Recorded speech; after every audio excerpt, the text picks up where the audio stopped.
How does a week or even a month of enjoying world-class cheese and wine sound to you? Today I'm going to break down the costs of an extended stay in one of Mexico's most historic towns. We're talking about Querétaro. And here's the facts. You can have a very comfortable week here, nice accommodation, good food, few activities for less than a weekend away in somewhere like San Francisco, Melbourne or Paris. And if you've got the chance to extend it out to a month, the daily average cost drops significantly. So stick around for the breakdown, plus my best tips for couples over 50 that want comfort, culture and the best of Querétaro. While most travellers that head to this part of Mexico seem to just race straight to San Miguel de Allende, if they skip Querétaro, they are missing out on something special. This UNESCO-listed city is full of colourful colonial streets, leafy plazas, and a seemingly out of place but still very spectacular aqueduct through the middle of the city. And it's a city that you get to experience without the same tourist crush that you'll get in San Miguel. We spent over a week here on our previous trip, and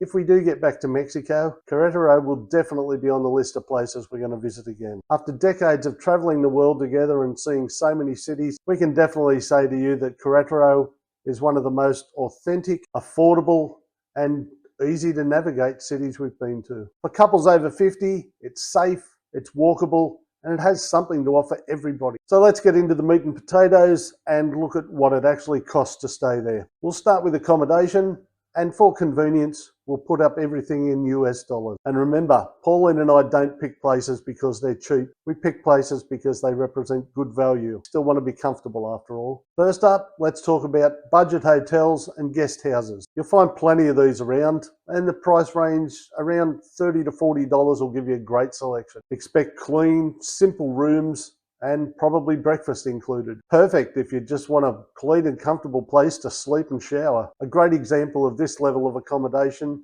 is the Morelos by Homey Rent. From there we step up a level and we'll move into the more boutique hotel style accommodation. You'll find plenty to choose from, but between $45 and $70 a night, and expect a lot of these places to be oozing with charm. They'll often be set in beautiful renovated colonial buildings with leafy courtyards, hearty breakfasts, and plenty of charm. As an example of this style of accommodation, let's have a look at the Hotel and Spa La Mansión del Biazul. Incredible value for a place this beautiful. And for those of you that are considering a longer stay, or if you just want your own facilities for the week, an apartment is the ideal option. Not only do you get that little bit more space, a kitchen where you can prepare a few meals yourself, but you can probably find plenty of options that give you a washer dryer, saves you the hassle of having to find somewhere to get your clothes done. You'll also find that a lot of apartments are in more residential areas, which gives you a much better feel for how the locals actually live. Let's move on to something far more interesting in Mexico. How's the food? Now let me tell you, the meals here aren't just affordable, they can be a genuine experience in themselves. If you're keen to try some street food,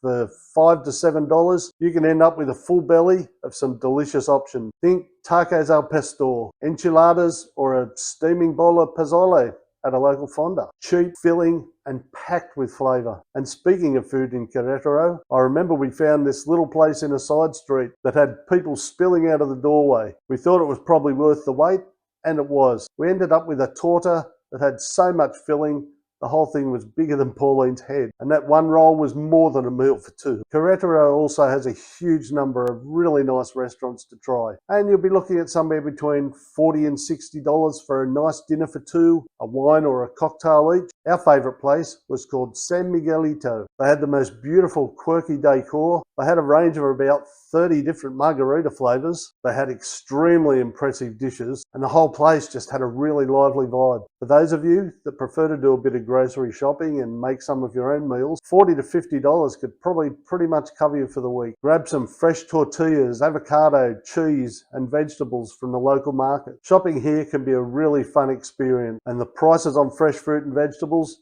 means you can eat very well for very little. Or if for some reason you're a little worried about the local markets, they've got some very nice supermarkets around town. You'll pay some more money, but if it makes you feel more comfortable, we recommend that you try somewhere like Comair. Let's move on and talk about transport costs. Getting around Querétaro is easy and budget friendly. The entire old town and a big chunk of the newer city are flat and really walkable. There are beautiful parks and plazas, plenty of seating if you just want to have a bit of a break. And if you've got a little bit further to go, there are buses running left, right and centre. And the public transport is very cheap. But if you're worried about getting lost on the bus, taxis and ride shares, $3 to $5 is probably going to get you to any part of town from any other part of town. So while we think there's so much to do in Querétaro, there's plenty of things to do out and about from the town, and there are plenty of interesting day trips available. For around $50 to $70 per person, you can get on a day trip to take you to the lovely little town of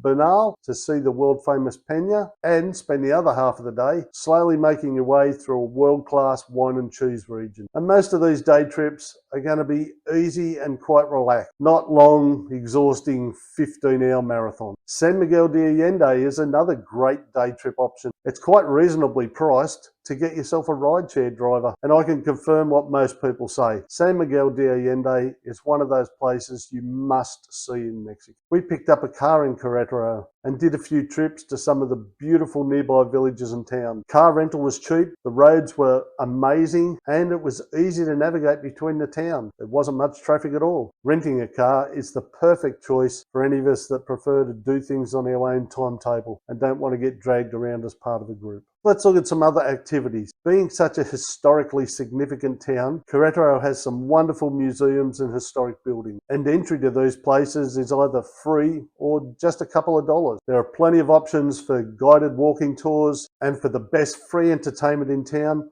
head into one of the plazas where almost every night there's music and dancing. We also did an incredibly informative and really fun tour of the city in a replica Model T Ford. That's something you should look into. Anyway, enough stuff. Let's get down to the real numbers. A week in Querétaro for two, around $500 to $700 US. And that's depending on the quality of the accommodation and the type of food you want to eat and any other activities that you want to do. Now let's take a look at what might change if you want to stay for a month. You're going to have some nice centrally located apartments for $800, $900 for a month. That's less than $30 a night for a place with a kitchen, probably a washer and dryer, and if you're lucky, a balcony or a rooftop with an amazing view. Now, having that ability to cook a few meals at home, that can really bring down that cost. So overall, a couple can very comfortably live for between $1,400 and $1,800 a month, which for most of us is significantly less than it costs us to stay home. Well, how does Querétaro rate as a destination for over 50s couples? We think it rates pretty high. Getting around is easy on the knees, it's safe, and it's full of life without feeling overwhelming. Healthcare is excellent there, and the day trips like Bernal and the local wineries are close and easily accessible. Evenings in the plazas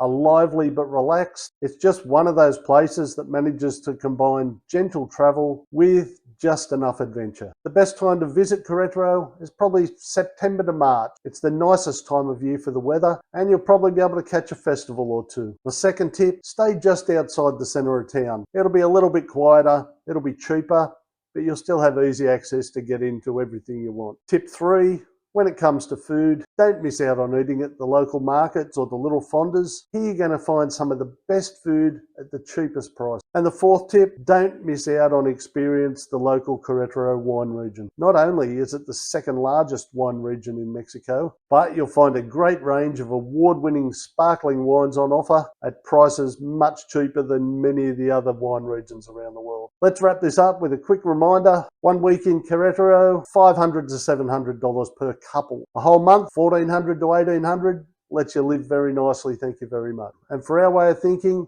that represents brilliant value for a city that delivers history, culture and comfort without the tourist overload. As I mentioned before, we stayed here for over a week on our last visit to Mexico, and if we do have the chance to get back there, Querétaro is definitely on the list of places to go back for a second look. So that's it. This was the second town in our series. After last week, we spoke about Hoi An in Vietnam, and we've still got more of these for other places around the world coming up over the next few weeks. So hit subscribe if you want to know where we recommend you go and how much it's going to cost you to go there. And if you've been to Querétaro, share your favourite cafe, restaurant or winery in the comment. It helps out your fellow travellers and it gives us some places to look forward to seeing next time we go. Anyway, I think we're done for now. It must be taco time.